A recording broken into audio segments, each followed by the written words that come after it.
the stuff that can we speak Oh, freely about? absolutely. Okay. Whether it's the history of addiction that we spoke about, or whether it's military guys that have seen combat together and start asking me about chondros and it's over. And so I spent like the next half hour and people kept like stacking up at this like half circle of people around me just asking me questions about green trees. Howdy, folks. Brian Kusko here at Redline Report, and today we're going to be sitting down with Patrick Holmes, who is kind of a green tree python keeping living legend in his own right. He seems a little young to be a living legend, maybe, but I mean, the guy really knows what he's talking about when it comes to green tree pythons, which is not something a lot of people can say. And he's also just an excellent human being who I've come to know and love. You're watching Redline Report.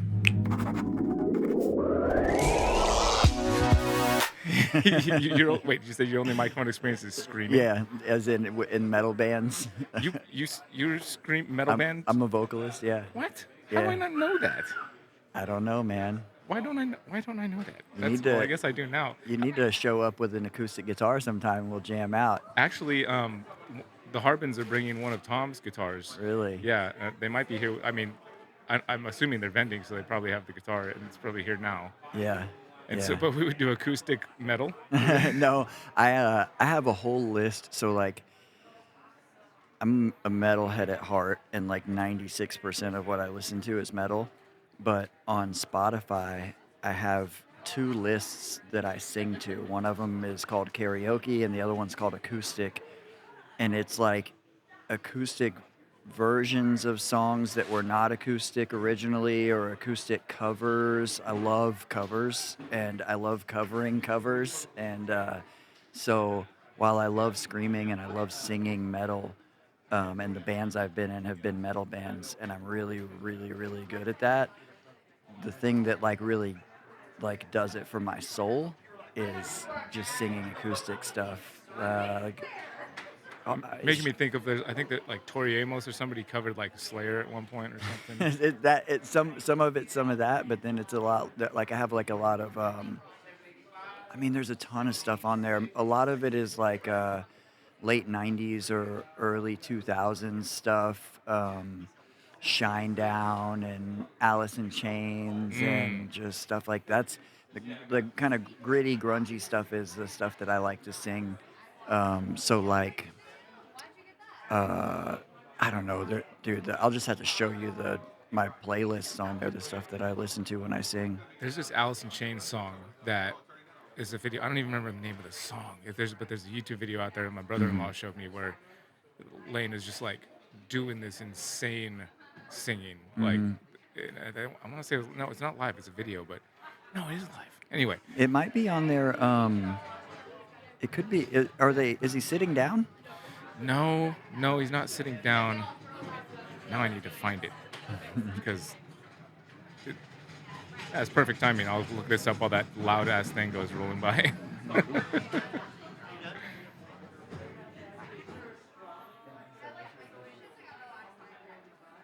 I'm almost certain that there's a way that I can look at my uh, YouTube history right here on my phone and the things that I've watched. Yeah, yeah. Just click on you and then history and scroll it. I mean, I say that, and then I start looking at this. I'm like, what is happening with my thing? Wait, oh, history, view all, Yeah. search, Alice. Apparently, I've watched a lot of Alice in Chains stuff on YouTube. It's gotta be this. Oh,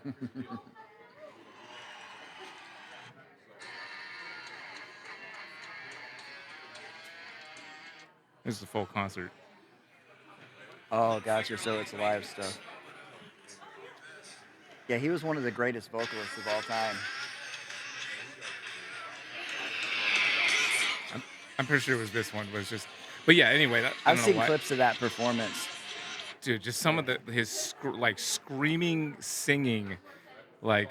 Ooh, Just scroll through that. That's the acoustic list. okay, So okay. I play So that, zombie, like the the cranberries. Cranberry song, but that's a cover from Tommy Vexed from Bad Okay, Wolves. and then Blackbird. Obviously, I know So Blackbird. Blackbird is there's two. I have two songs called from Blackbird on there. So I've got there's a that one is by Tosh Sultana. Right, I see that. Yeah, But and it's then we're talking about no Blackbird, the Beatles song. but that no, and it's not. That's not a Oh, it's cover. not. I have 2 different Blackbirds on there, and neither of them are covers of the Beatles song. Oh, okay. So then I have another, oh, my other Blackbird's probably on my karaoke list because it's not acoustic, but it's, Alter Bridge, which is essentially Creed with Miles Kennedy singing for him. Miles Kennedy has one of the most unique and badass voices, and so, like, when I found out that I could sing a couple of songs that he sings, it was just, like, blew my mind to myself that I Ooh, was able. nutshell. Dude, there's a lot of good. I know most of these songs. Yeah, yeah. Hopefully, we should definitely get. I'm excited you're here, man. I can't believe this is your first time at a Tinley show. That's crazy Yeah, to yeah, me. it's crazy to me too that I haven't ever, that I've just never done this before, man. It's, uh, I've talked about it. I mean, I was at the first Arlington, you know, so I've talked about it. I've talked about it for as long as I can remember, and just um, a few weeks ago, I got a $600 American Airlines credit for a canceled Costa Rica trip, and then like 2 days later, I was down at the Herps Conroe show, and Gary Scavino had come into town to hang out with Eric and Kristen from Fascination down there, and I was going down to pick up and drop off some animals, and so I was hanging out with Gary, and I asked him if he was going because I was kind of on the fence about it, and he's like, "No, I can't make it," but he's like, "Hey, but I've got a room at the hotel if you need one," and I'm like, "I'm going to Tinley."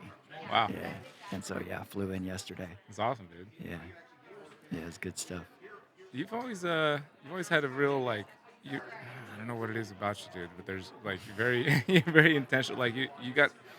I know you had a hard past. Hmm. I know. I think we talked about that like the Oh very yeah, first time we met. yeah, Yeah, yeah, yeah. That was kind of the thing that bonded us, right? We just dove right into it. It's you and me and Forrest yeah, and Amber, right. and just got deep into the weeds Yeah, with the history stuff, man. yeah, no doubt. Yeah, So I mean, so that could that there's something to that. It's I don't know. There's something about going through really hard stuff and coming out the other side of it that forms character, right? It's something. absolutely. Yeah, it definitely does that. Absolutely, but it also bonds people who have experienced the same things. Whether it's the stuff that can we speak Oh, freely you about? Oh, absolutely. okay. Whether it's the history of addiction that we spoke about, or whether it's military guys that have seen combat together. It's all the same. You go through really tough, traumatic shit, and you have that connection with somebody who has also experienced that, and especially somebody who has experienced it and come out on the other side. And the really, really awesome thing is that recognition in another person that you've both done that. And I've had some really cool experiences with people that I know, friends and family, who like we went through the same stuff. Some of them even experienced it together, and then seeing that person again after it, and immediately seeing in them that they're like officially on the other side of it. There's like an aura or just a thing, and it's such a cool recognition with another person, and it just lays a it's a substrate, that's just there for like, it's hard to explain, man, but you just have an immediate bond over it. It's especially true, in my opinion, with addicts, and even specifically, like when I opiate addiction is so it's deep and it's an intense one, man. And so when it's other opiate addicts, man, there's just this thing. You just already know so much about that person just because they were that and been through it, So Yeah, I think the thing that strikes me about you is like, yes, you came out that a lot. There are fortunately lots of people that do make it out the yeah, other side. yeah, You kind of like came out the other side, and you're like this like super like fit, like solid. Not to say that you don't have your weak moments. I'm sure just like we all do. There's still those. every day, Yeah, every day. it's still struggles that come. Yeah. But you've taken it like I mean your breathing exercises that you do Hmm. and like your focus that you have and Hmm. in the physical and the spiritual and and with your animals. Yeah. Like, I mean, we Yeah. haven't even talked about animals yet, which is fine. Yeah. But like, you're one of the like people know. I think that when it comes to green tree stuff, like you're one of the guys that Yeah. you can come to, and you'll know you get a good amount of information and Yeah. like solid quality information. Yeah. And Yeah. I drew a little bit of a crowd last night talking about chondros. I was trying to go to bed and I just was like, keep seeing all these people that I recognize I've never met before, and I stopped to just say hi to somebody, and then they fuck around and start asking me about chondros, and it's over, you know. And so I spent like the next half hour, and people kept like stacking up. I had this like half circle of people around me just asking me questions about green trees, and I love that, man. There's just not. This is my element. Like I'm in my groove when I'm just talking, nerding out with other snake nerds. It's just, it's I don't know. It's home. yeah, Yeah. no doubt. Yeah. Well, how did you get so far into? Well, I mean, I'm sure you've talked about that on podcasts plenty of times like that. I have. How did I get into like that deep in the chondros? Yeah, I mean, first of all, it's like the coolest snake that there is. that's pretty cool. So they're pretty cool, man. And um, I mean, it's across the board. You know, obviously, what's cool and what's not is a matter of opinion, right? But Sure. green trees are one of the ones that a lot of people have an opinion about, you know, and they just do it for a lot of people. There's a lot of people that, like, the first time they saw a green tree python in a zoo or a book or whatever, like, piqued their interest in reptiles in general because they're like, look at this thing, you know. For me, it was always arboreals since I was a child because of books that my dad had. And my dad's he was a reptile guy too, and he had snakes when he was a kid, so I was kind of, you know, born into it. But I had a book with a picture of a baby Amazon basin emerald, and a picture of I had an encyclopedia that had an adult male Jackson's chameleon with a neonate Jackson's perched on his horn, and it's just images like that that always stuck with me. But the image of an emerald tree boa or a green tree in that ambush pose, that's my jam.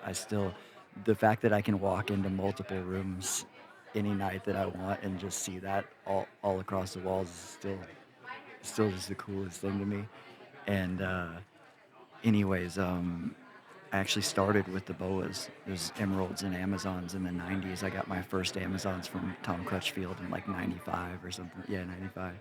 And got my first pair of chondros in 98. A guy brought them into a pet store. But I didn't get really serious about them until 2006. And it was at one of the early Arlington NARBCs that you know, Bob published the Greg Maxwell book, the Chondro book, and the Complete Chondro and the More Complete Chondro. And there's a picture of, and Greg Maxwell's here today. I can't wait to finally meet that dude in person.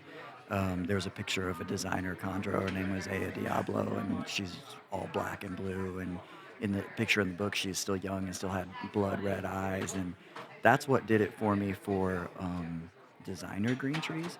But that same year, I got a hold of a locally bred Sorong male, an adult male Sorong with a solid blue dorsal stripe, and that wild type look, just the basic green with the solid blue stripe, has always kind of done it for me in the pictures.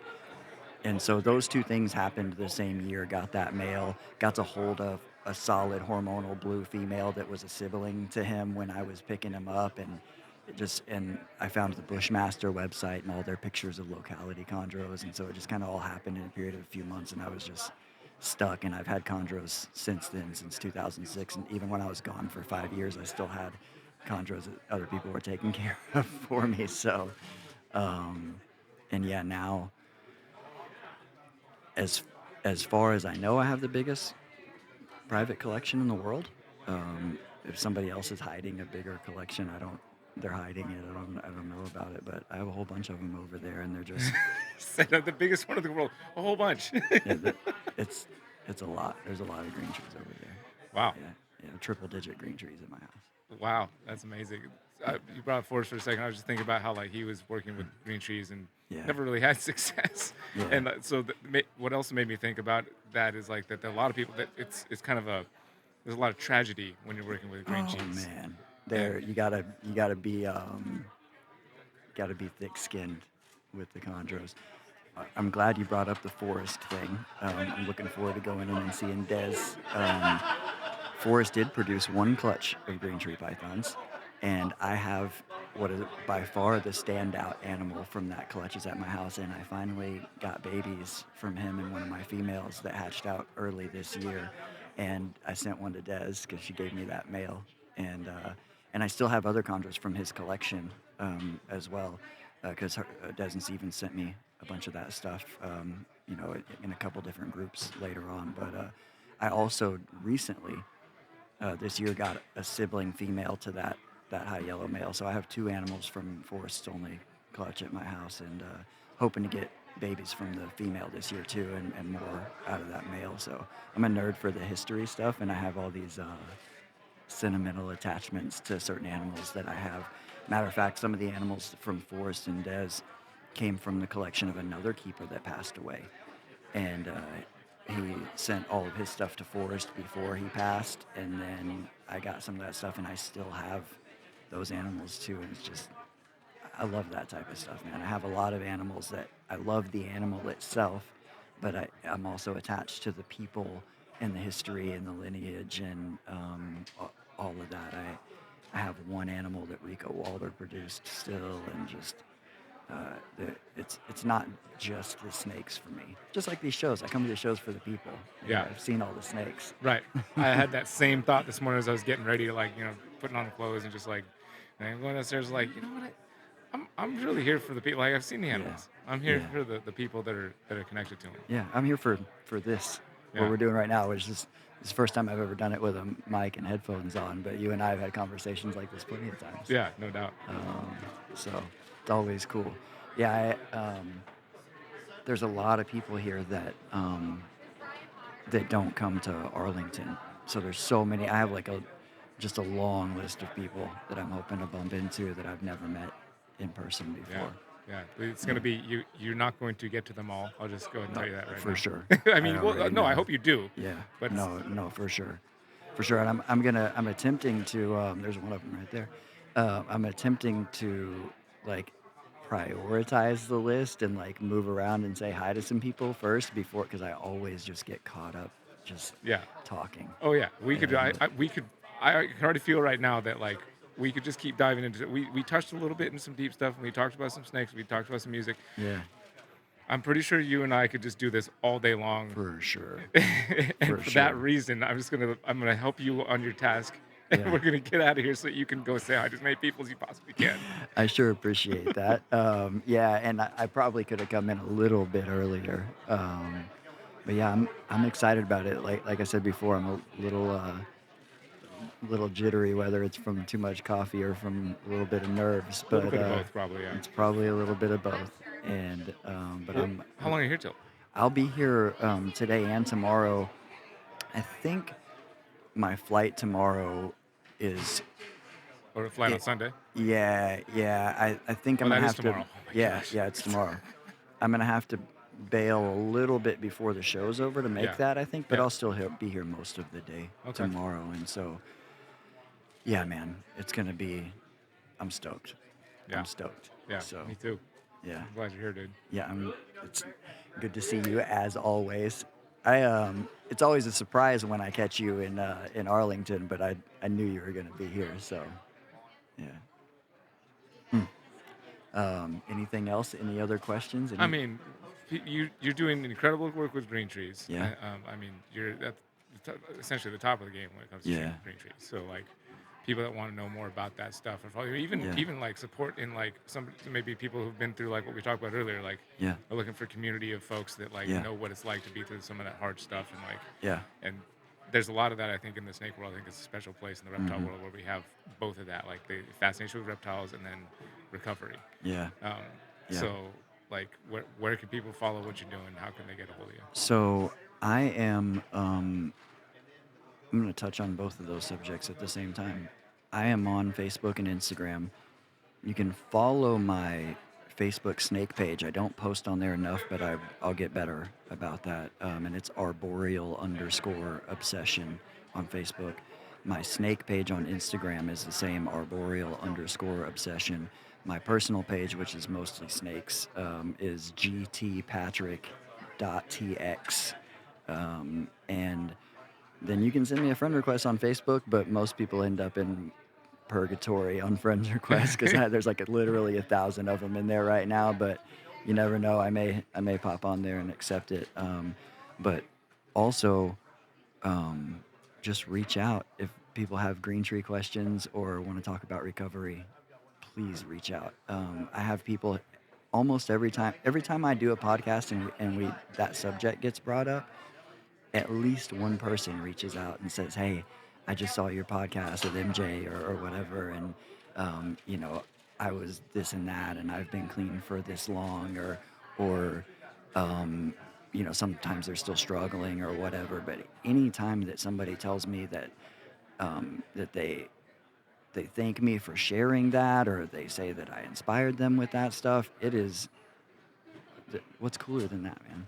There's not anything cooler than that. Yeah. So and it's a snake person, so I'm always down to talk about snakes and help people with their green tree stuff and to talk about recovery because I have run myself through the ringer with addiction and green tree pythons as much as anybody ever, I'd say. Yeah. It's good stuff, Patrick. Yeah. It's always great to see you, bro. Yeah. Like every single Well, time. make sure, absolutely.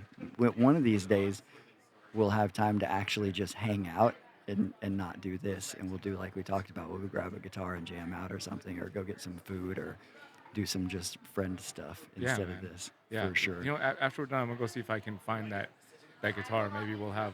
Well, I don't want to take too much of your time here. I know you got a lot to get around and We'll check out. figure it out. We'll Yeah. figure it out. I haven't been to Texas for the last time. I'll be back. Yeah, for sure. Yeah, I'll keep my mouth shut about that. It's you know, should still come down. There's also other shows, and there's also lots of fun stuff to do in Dallas. So come hang out. Dude, Carpet Fest next weekend at Reptiland. Have you been to Reptilandia I have yet? not yet. Dude, Yeah, but I'd love to check out Questel's. I mean, I remember what he was doing down in Costa, so dude, I can only imagine. I've been like four or five times now or something, and I'm kind of plugging them right now.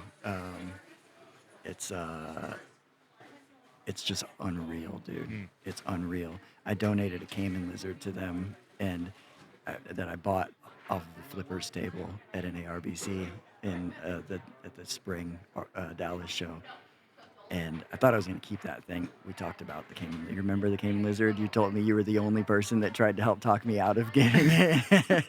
Oh, yeah, that's When right. really what you said, be strong, bro. And I was like, you weren't real specific with that. But Strongly bought it and donated it. yeah, well, I bought it and realized I don't have the capacity to give this animal what it deserves. Man, lizards are a different game. Big Big time. lizards are a different game. Yeah. That's why monitors are some of my favorite reptiles, but I don't keep them because I can't Yeah. give them what they deserve. Same. And which is one of my favorite things about going to Reptilandia is that I get to go down there and, be close to Komodos and croc monitors. And but that facility is the coolest thing ever. My caiman lizard that went from a tiny box on a flipper's table to a slightly larger box in the vision cage at my house. It now has like a 20-foot long, 25-foot long enclosure that goes up to the second floor. He can climb trees and all that shit if he wants to, and it is amazing. So next weekend is Texas Carpet Fest, and it's being hosted at Reptilandia. So if anybody is watching this and wants to come down, come on down. It's Well, going to be dope. This will be posted well after that, I Oh, promise. okay, gotcha. Well, then just go to Reptilandia or come next year. Yeah. Yeah, 2025 Carpet Fest. I think I might just have to do that. Yeah, I'm definitely not making it next weekend. yeah. But- No, some of the people, I actually know a couple people that bailed on this to go to that. So, wow. yeah, they had to make a decision. I'm always bailing on something to come to something else. It's happening constantly. Same. So, yeah, there's a concert that weekend. Although I'm going to see a different concert that is not coming to Dallas, and I'm gonna go from Reptilandia to Houston to go see a show that's not coming to Dallas. So Okay. yeah, yep. Anyways, Yeah. Go find people, bro. okay, man. I'll hold you hostage all day. Your list of people you're gonna get to Well, see is gonna get shorter and shorter. come hold me hostage off the mic Yes, sometime later I will. today. I will. I love you, brother. Love you too, man. Thank you guys for watching. Links in the description to follow along Patrick and hit him up. Maybe enter yourself into that 1,000-person purgatory of his Facebook friend requests. Facebook friend requests are tough sometimes, but yeah, please go give him a follow if you're into green trees, or maybe you'll end up being way into green trees after you see what Patrick's doing with them. Such a great guy. Just if you haven't come to a show, I'd love to see you out here at a show. Come sit down at the table with me. Let's talk about whatever it is that you have special to offer into the reptile industry, especially that's like a high-powered bug gun. Because yeah. But thank you for watching. We'll have another awesome interview for you right here on the Redline Report next week. Until then, y'all take care. And love. You're watching Redline Report. I like snapping again. Snapping's been good. Gives it that. Just snap it. We're gonna keep snapping. Gotta remember to keep snapping. Just keep snapping. Just keep. Thank you guys for watching. These will help us block out any Yeah. outside interferences, Mhm. any random Kevin McCurleys that might come by and try to heckle us. I had never met him Can before. you scoot in? Yeah. Yeah, scoot yourself in a little closer there if you can. How's that? That's good. And then get that mic. You want that mic like right up Close? to your mouth. All right. Yeah, and actually I'll adjust it for you. Okay. Just you find yourself a comfortable position. I will make sure the mic gets to where I want it to be. And then you can also like take it, and if you need to if you feel like you need to move forward or Yeah. something, you just want it to be right, especially once like people start crowding in a little bit. It All- starts picking up all the all of outside them. noise. But if you're right up on the mic, then we don't have to worry about that background noise. Gotcha. Yeah, all of my microphone experiences screaming